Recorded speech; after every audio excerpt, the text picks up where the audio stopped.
मनीष, क्योंकि आप विदेश मंत्रालय कवर करते हैं, डिप्लोमेसी को अच्छे तरीके से समझते हैं, क्या ये ताकत आज भारत को डिप्लोमेटिक लेवल पर भी बहुत मजबूत बना रही है और इसी ताकत का डर अब प्रधानमंत्री हैं जो पाकिस्तान के उनको सता रहा है? देखिए, इसमें कोई दो राय नहीं कि आज की तारीख में भारत का जिस तरह से पूरी दुनिया समर्थन कर रही है वो भारत की वैश्विक ताकत और साथ ही प्रधानमंत्री नरेंद्र मोदी के विदेश नीति का एक बड़ा हिस्सा है, एक बड़ी कामयाबी है। लेकिन साथ ही साथ पाकिस्तान के प्रधानमंत्री इस समय डर तो जितना सता ही रहा है, इस मौके का लाभ लेना चाहते हैं। और ये पाकिस्तान का इतिहास रहा है। 1965 में भी चीन के दिशा निर्देश के अनुसार तब अयूब खान ने पाकिस्तान की सेनाओं को कहा था कि आप भारत के साथ लड़ाई कीजिए, और उसका परिणाम क्या हुआ आज पूरी दुनिया जानती है। अभी पाकिस्तान फिर वही कर रहा है और इसी के लिए एक माहौल बना रहा है। ठीक है, देखिए माहौल बना रहा है, लेकिन उसके माहौल बनाने से होता क्या, जरा ये समझते हैं। ताहिर गोरा साहब टोरंटो से हमारे साथ हैं, वरिष्ठ पत्रकार और जियो पॉलिटिक्स को बहुत अच्छे तरीके से समझते हैं, साउथ एशिया पर अच्छी खासी पकड़ है। ताहिर गोरा साहब, माहौल बनाने से क्या कुछ फर्क पड़ता है या अपनी क्रेडिबिलिटी भी होनी चाहिए? और जब पाकिस्तान जैसे मुल्क का राष्ट्राध्यक्ष बोल रहा हो तो क्या दुनिया मानेगी उस बात को? देखिए, माहौल बनाने से कोई फर्क नहीं पड़ता। पाकिस्तान माहौल बनाने की पोजीशन में ही नहीं है।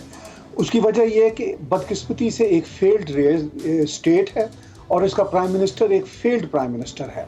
इस सारी सूरत हाल में ये जो कुछ कह रहा है, जो ये बातें कर रहा है, वो सिर्फ और सिर्फ अवाम की तवज्जो पाकिस्तान के मसाइल से हटाने के लिए कर रहा है। मुझे हंसी आती है जब ये हिंदुस्तान को कहता है कि सेकुलर मुल्क नहीं रहा। ये तो खुद रियासत मदीना की बात करता है, ये तो खुद इस्लामी मुल्क बनाने की बात करता है, ये तो खुद इस्लामी मुल्क में रहता है। अगर भारत हिंदू राष्ट्र बनता है, मैं तो कहता हूँ भारत को हिंदू राष्ट्र होना चाहिए। इसलिए होना चाहिए कि भारत की हिंदू सिविलाइजेशन पे हम सबको गर्व होना चाहिए। बड़ी बात कह दी आपने, बड़ी बात कह दी। मैं जरा पीटीआई के जो चौधरी साहब है उनसे एक रिएक्शन ले लेता हूं। चौधरी साहब, सुना आपने? अब ये आप कह दें कि ये भारत के पत्रकार हैं तो ऐसा नहीं है, टोरंटो से बैठे हुए हैं और ये बड़े न्यूट्रल पत्रकार होकर आपको अपनी यहाँ पर एनालिसिस बता रहे हैं। रोग कंट्री, फेल्ड पीएम, और जिस तरह से बात कर रहे हैं ये तो इस्लामोफोबिया के शिकार हो चुके हैं। और ये क्यों ना माने, क्योंकि आज जिस तरह से ऑल पार्टीज पाकिस्तान में इमरान खान और आपकी पार्टी के खिलाफ आकर खड़ी हो गई हैं, ये एक बहाना है उस संकट को टालने का।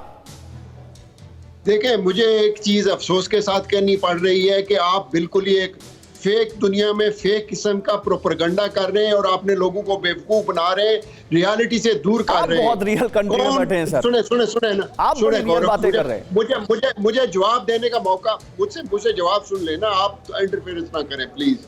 आपने बुलाया है तो जवाब सुन ले। सब दुनिया ये मानती है, यूनाइटेड नेशन ने पिछले साल में 3 इजलास बुलाए, कश्मीर पे आप मानने को तैयार ही नहीं है कि वो डिस्प्यूटेड है। आपने जबरदस्ती वहां पे इंटरवीन कर ली, यूनियन स्टेट बना ली, श्रीनगर को 14 महीने से लॉकडाउन किया हुआ है। हिंदुस्तान के मुसलमानों को सिटीजनशिप के नाम पर उनका कत्लेआम किया है। जीनत बाग में आपने औरतों के साथ क्या सलूक किया है। अगर कोई मुसलमान बाहर निकलता है किसी काम के सिलसिले में तो आपके इंडियन फनेटिक्स का एक मब है जो उनको कत्लेआम करता है। ये चीज आज दुनिया से छपी हुई नहीं है, ना ही छपी हुई रह सकती है। अच्छा, ठीक है, ठीक है, आपको मैंने पूरा मौका दिया। अब मेरी बात सुनिए, अब मेरी बात सुनिए, आपको मौका दिया, आप मेरी बात सुनिए। 11 अगस्त 2020 की तारीख आपको याद है?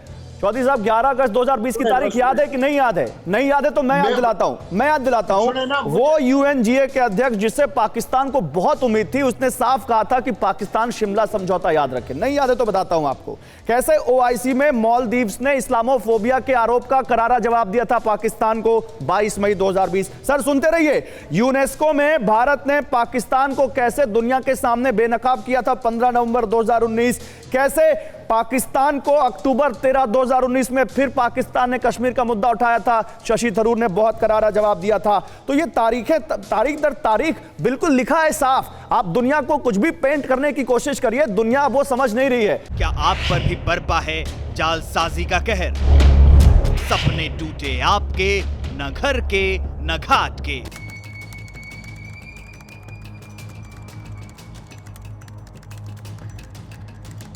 देखिए लूट घर हर रात 9:30 बजे। फिक्र आपकी,